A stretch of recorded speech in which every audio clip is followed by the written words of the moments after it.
Oi, boa noite. E teve, Uma vez em e cima teve. deles. Tá linda. Que dia, rapaziada. Hã, Que noite.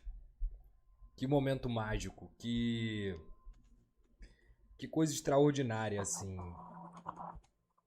Que, que noite maravilhosa, mano. tá Uma das noites que vai engasgado, ficar né? marcada na minha vida como, como pessoa, como profissional, como torcedor, como amigo, como irmão, como namorado, como tudo, mano. Que noite absurdo, que noite absurda, que vibe, cara, que coisa gostosa é viver isso, sabe? Eu Eu tô aqui até essa hora aqui tô só tirando sem onda com os voz, caras. obviamente, assim, tentando me recuperar, mas eu jamais, em hipótese alguma, poderia deixar de estar aqui pra conversar com vocês, pra trocar essa ideia, pra gente poder falar sobre o que aconteceu hoje. Ainda não tem absolutamente nada ganho. Ainda não tem Nada, nada. absolutamente É isso nada aí. decidido. Mas hoje, como o meu amigo Alan Estagiário falou, o Vasco foi Vasco. Foi Vasco de verdade. Foi o time da virada. Foi o time do amor. Foi o time da vontade. Foi o time da luta. Foi o time da camisa. Foi o time da torcida. Foi o time que tem craque. Foi o time que tem jogador com culhão. Foi o time que fez o Maracanã pulsar a noite inteira. Que Eles têm que noite, mano. aturar. Que noite, velho. Eu fico todo arrepiado só de lembrar. Eu fico emocionado só de lembrar como foi comemorar o gol do Verratti. Como foi ver o Ryan fazendo o que ele fez. E aqui eu tô colocando pra fora todo o meu sentimento de ser humano, cara, de torcedor de vascaíno apaixonado, mano. A gente vai analisar bastante o jogo. Vou repetir pra vocês, não tem absolutamente nada ganho. O Fluminense é uma grande equipe, o Fluminense é uma equipe que tem grandes jogadores. E tá tudo aberto, absolutamente tudo aberto. Mas hoje deu muito orgulho, muito orgulho de falar que eu sou Vasco, mano. De ver o Andrés Gomes, de ver o Barros, de ver o Thiago Maia, o Cuesta, o Robert Renan, o Thiago Pumita, o Maia não, Thiago Cuiabá Mendes, e pô. até o Léo Jardim, que acabou cometendo uma falta boba ali na saída. Mas ele merece muito crédito por tudo que ele já fez por essa camisa. E se o Vasco tá disputando o que tá disputando tem muito a ver com ele também. Parabéns, Fernando Diniz, parabéns, jogadores, parabéns, diretoria, parabéns por tudo o que foi feito hoje. Que valeu a pena a gente ver tudo o que aconteceu hoje. Para quem esteve no Maracanã, mas para quem não esteve também, para quem teve a emoção que teve de ver uma virada contra um dos maiores rivais dentro do Maracanã Que lotado. rival, o É quê? para isso que a Rival gente Flamengo. gosta de futebol. A gente perde mais do que ganha, porque é assim, é um Não, não. esporte. O A gente esporte ganha é mais mais desde do que sobre perde. perder, sobre aprender, sobre competir do que sobre ganhar. Mas ganhar é bom pra caralho, mano. É bom É, pra caralho. Thiago Maia, Thiago Mendes, perdão. é. Eu tô. E olha que eu tô sóbrio Tá em assim, eu tô êxtase. louco de adrenalina. Eu não tomei um pingo de cerveja ou de qualquer álcool hoje, eu fui dirigindo pro Maracanã. Mas eu tô louco de adrenalina, eu tô. Eu tô incrivelmente radiante, cara. E eu acho que Ô, vocês também estão. A gente felicidade. vai. A gente vai conversar bastante sobre esse jogo.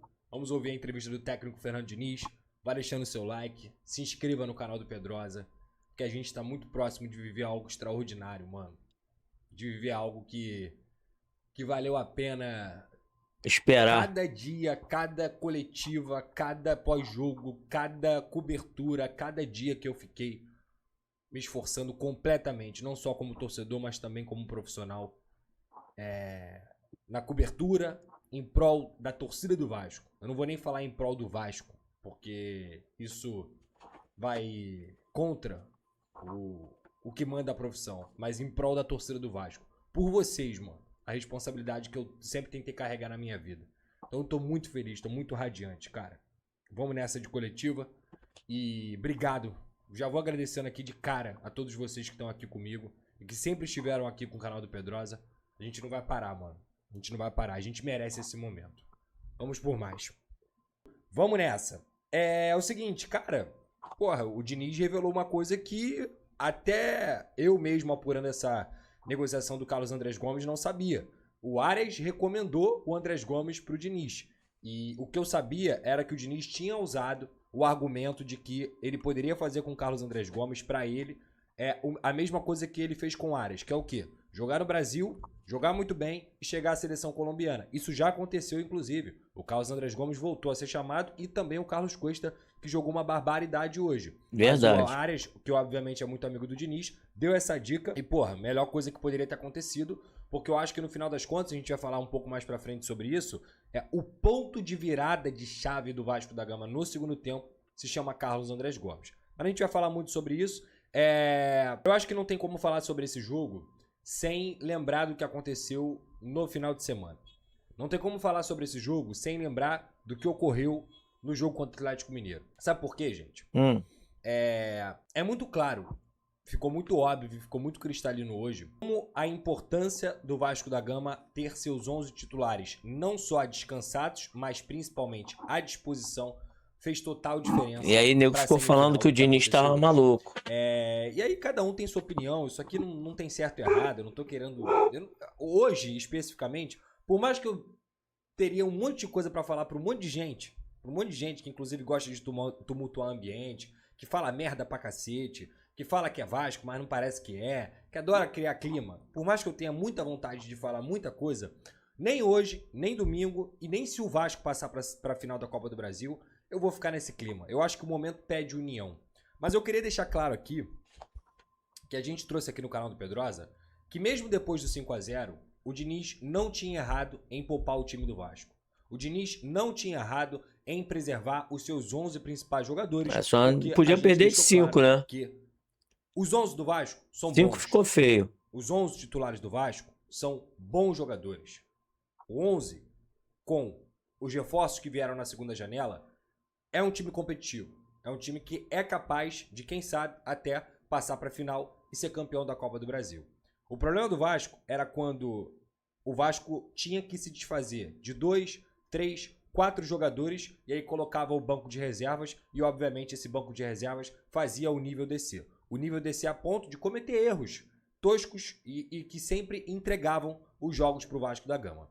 Então, quando eu digo isso, teve muito a ver com o fato de não tinha o mínimo motivo do Vasco correr risco de perder algum atleta para o jogo de hoje contra o Atlético Mineiro. E isso do goleiro ao atacante. O único jogador que atuou como titular hoje, que entrou contra o Atlético Mineiro, foi o Puma Rodrigues. O único. Jogou pra cacete hoje. Inclusive, correu mais que o Fluminense. Queimou minha língua. Se dedicou mais do que o Fluminense. Teve uma postura muito mais fresca do que o Fluminense. E o principal, estava completo. Porque a única chance do Vasco vencer o forte time do Fluminense é estando completo. E mais uma vez, a gente vê que eu indo contra a maré, inclusive, muita gente querendo cabeça de Diniz, muita gente criticando o Diniz, porque é pardal, porque o Pedrosa lambe saco do Diniz, porque o Pedrosa fica pelando o saco do Diniz o tempo inteiro. E, cara, eu não posso me basear para dar opinião para vocês na onda das pessoas. Eu não posso me basear para trocar ideia com vocês na onda das pessoas. E é muito difícil, cara. É muito difícil você se manter lúcido depois de um 5-0. Você se manter lúcido depois de 8 jogos e 7 derrotas. Então, quando a gente fala sobre o que a gente enxerga dentro do jogo, enxerga dentro do campo, não tem como você olhar para isso e não lembrar também que o Fluminense jogou com o time principal no final de semana. O Fluminense ainda tinha algo a disputar no Campeonato Brasileiro e eu não tô, repito, entrando no mérito de certo ou errado. Mas hoje ficou muito claro que o time mais pronto para jogar essa semifinal, ficou muito claro que o time que estava mais fresco, que estava mais cansado e que estava mais atencioso na semifinal de hoje foi o Vasco da Gama. E é por isso que eu vou entrar nesse jogo aqui, naquele momento, cada vez mais falando. O Vasco titular é um bom time. O Diniz acertou ao poupar os jogadores contra o Atlético Mineiro. A chave virou. E não só pelo Diniz, não só pelos jogadores, mas porque a torcida do Vasco abraçou e virou essa chave. O espetáculo que a gente presenciou hoje no Maracanã, de mais de 50 mil pessoas gritando um só canto. Tem que parabenizar a todos que estiveram presentes e a todos que estiveram na mesma intensidade, na mesma vibe, no mesmo momento, gritando e cantando e apoiando o Vasco da Gama e fazendo com que o Vasco novamente conseguisse honrar a alcunha de time da virada. Esse é o primeiro ponto. Primeiro ponto. Segundo ponto, e a gente já vai pro jogo. O começo da partida ele foi equilibrado, cara. Ele foi equilibrado, ele tava um jogo assim morno ainda, das duas equipes se estudando, o Vasco não tava mal no jogo, mas em uma bola, e aí quando as pessoas confundiram que eu falei sobre o Léo Jardim, eu não acho que ele falhou no gol. Eu não acho que ele falhou no chute do Serna. Tá maluco, até porque pô. O chute do Serna desvia no Desviou, pô. Gomes. Então, sem chance. O Jardim não teve culpa no gol do Vasco, no gol do Fluminense. Não teve absolutamente nenhuma culpa no gol, no chute, nem na falta. A culpa do Léo Jardim, na minha opinião, e aí é um defeito que ele tem grave há muito tempo, é a saída de bola dele. Ele é um cara que é muito indeciso para poder fazer saída de bola. Para o Vasco, também. Por exemplo, se vocês forem lembrar, nessa mesma Copa do Brasil, em que ele salva o Vasco nos pênaltis, ele comete um pênalti no Tuco Correia, que é por conta de saída, que é por conta de indecisão, que é por conta de tomada da decisão ali, em que ele erra na tomada de decisão. Então, o Léo Jardim não falhou no gol do Fluminense. O Léo Jardim falhou na falta que gerou o gol do Fluminense. A partir do momento que ele sai da área e corre um risco imenso de ser expulso. Ele só não foi expulso porque, de fato, o momento ali, o Everaldo que estava com a bola, ele estava indo em direção à bandeirinha. Ele não estava em direção ao gol. Mas se é um juiz mais doido, um juiz que talvez tivesse outro critério, poderia expulsar o Léo Jardim. Ia ser difícil contestar alguma coisa. Porque a saída dele foi desgovernada. A saída dele, naquele momento ali, foi uma saída que prejudicou o Vasco e no lance da bola parada, o Fluminense conseguiu fazer o gol em que o Vasco estava com um a menos dentro da área, porque tinha, se eu não me engano, o Nuno estava deitado na barreira, e aí sobrou ali o Serna para poder bater, uma jogada ensaiada, o Thiago Silva consegue escorar, e o Serna bate, e a bola desvia no Andrés Gomes, e o Fluminense faz 1-0. Só que é engraçado, porque diferentemente do Vasco no segundo tempo, quando o Vasco empata, o Fluminense faz 1-0 e para de jogar. O Fluminense, ele se acomoda com o 1-0 que ele construiu no primeiro tempo.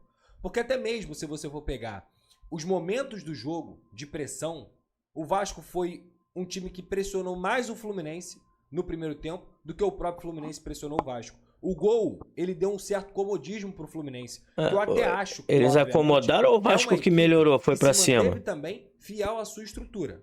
Fez o gol, é uma equipe extremamente qualificada defensivamente quando tá realmente jogando de uma forma séria, quando tá ligado na partida. Tem o Thiago Silva, que é um monstro de jogador, entre outros jogadores que eu poderia citar aqui. O Martinelli joga muito.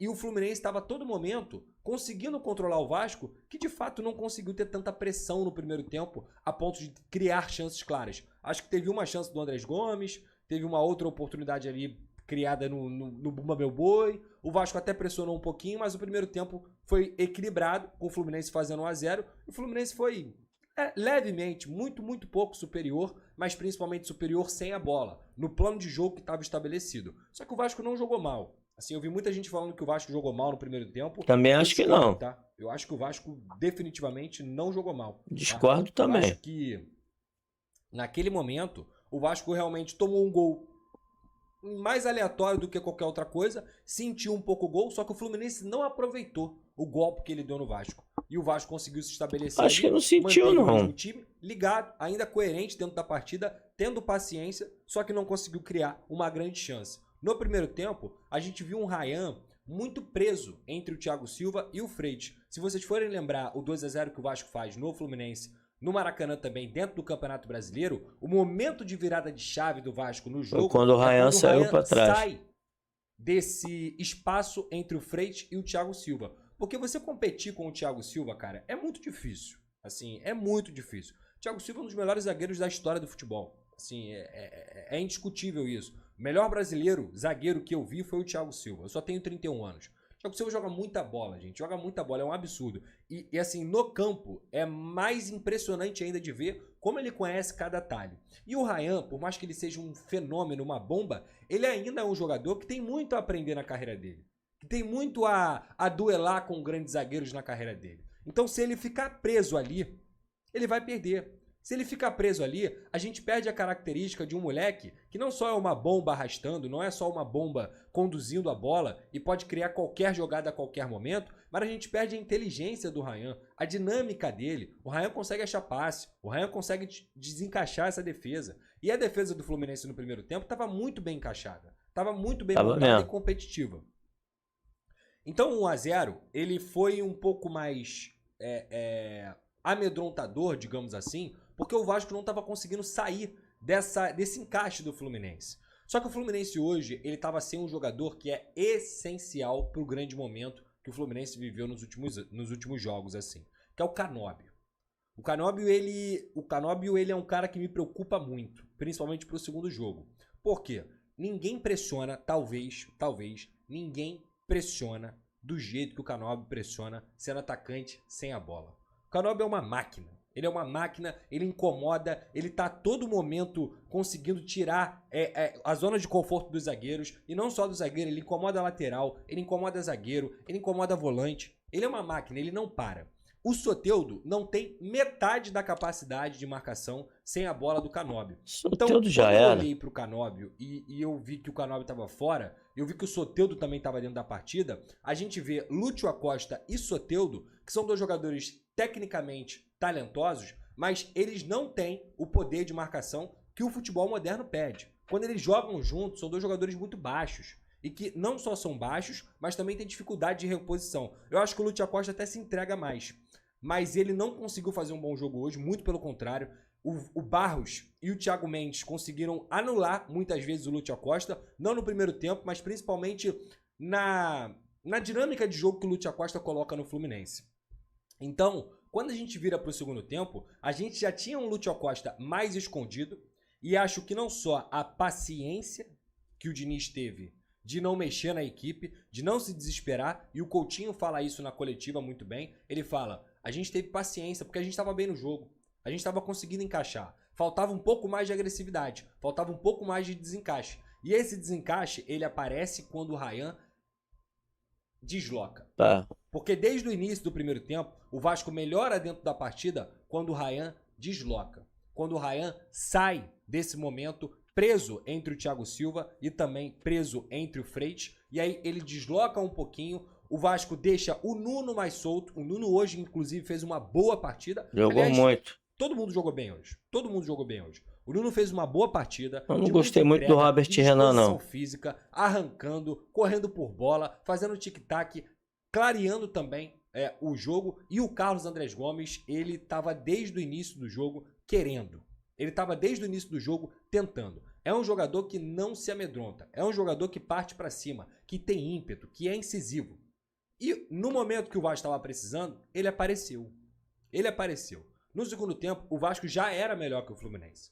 No momento do gol do Ryan, o Vasco já conseguia engolir o Fluminense, não só no meio-campo, mas principalmente na saída de bola. O Fluminense não estava conseguindo pressionar o Vasco.